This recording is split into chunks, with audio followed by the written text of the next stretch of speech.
इतनी देर से तुझे आवाज लगा रही हूँ कि मेरे सिर में दर्द हो रहा है, चाय बना दे, लेकिन तेरे तक मेरी आवाज नहीं पहुंच रही है ना। अब मैं खाना खाना तो तू थोड़ी देर बाद भी खा सकती थी। चुपचाप जाके ना मेरे लिए चाय बना के ला, समझ में? वरना एक थप्पड़ लगाऊंगी।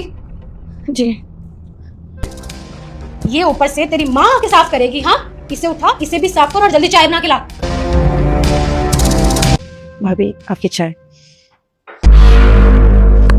इतनी गंदी चाय बनाई तुमने। तुम्हारी प्रॉब्लम क्या है? तुम चाहती क्या हो? तुमने कितनी चीनी डाली है इसमें? कितनी बार मना किया है ना कि मेरी चाय में मीठा मत डाला करो, लेकिन तुझे मेरी बात समझ में नहीं आती ना। ईशो। हाँ निखिल, तुम तो ऑफिस गई थी ना? हाँ, मैं ऑफिस से जल्दी आ गया क्योंकि मेरा काम खत्म हो गया था। तो पहले तुम ये बताओ, तुम मेरी बहन के साथ क्या कर रही हो? झूठ बोलने की कोई जरूरत नहीं है, तुम मुझे साफ साफ और सीधे बता दो कि तुम मेरी बहन के साथ क्या कर रही थी और क्यों कर रही थी।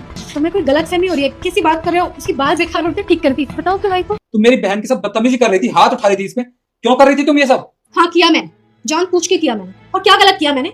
अरे तुमने अपनी बहन को यहाँ पे फ्री फंड में बिठा रखा है। अरे इतनी बड़ी हो गई है, पढ़ी लिखी है, कहीं जाके नौकरी कर सकती है ना, लेकिन नहीं, पूरा दिन इस घर में फ्री का खाना खाती है। अरे इसने मेरा जीना हराम करके रखा हुआ है, इसलिए मैं इसके साथ ये सब करती हूँ।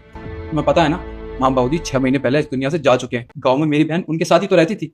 जब वो गाँव में नहीं रहे, इस दुनिया में नहीं रहे, तो ये अकेली वहाँ क्या करेगी रह के? अरे तुम्हारे माँ बाबूजी इस दुनिया से चले गए तो इसमें मेरी क्या गलती है? इसकी शादी करा देते कहीं, लेकिन नहीं, तुम्हें तो इसे यहाँ पे बिठा के मुफ्त का खिलाना है ना। अगर आइंदा एक और लफ्ज कहा इसके बारे में तो मुझसे बुरा कोई नहीं होगा। इस घर से निकल जाओ तुम अपनी बहन की वजह से मुझे घर से निकाल रहे हो। तुमने इस पे हाथ उठाया, इसे गालियां दी है, तो मैं तुम्हें इस घर में नहीं रहने दे सकता हूँ। जाओ अपने मायके। मुझे भी नहीं चाहिए ऐसा पति जो अपनी बहन की तरफदारी करता है। भाभी, भैया ये क्या किया आपने? मेरी वजह से भाभी को क्यों जाने दिया? रोको उनको। रुक जा बेटा, मैं तेरी सारी धन की समस्या खत्म कर दूंगी और तुझे धनवान बना दूंगी। बस जल्दी से वीडियो को लाइक करके चैनल को सब्सक्राइब कर दे। मुझे ऐसी बीवी की जरूरत नहीं है जो मेरी बहन को इतना परेशान करें, समझ गई तुम? और तुमने मुझे अभी तक बताया क्यों नहीं ये सब तुम्हारे साथ हो रहा है? क्योंकि मुझे इसी बात का डर था। मुझे लगा भाभी को घर से बाहर निकाल देंगी, इसलिए मैंने नहीं बताया। कोई बात नहीं, अब मैं आ रहा हूँ ना, अब तुझे कोई परेशान नहीं।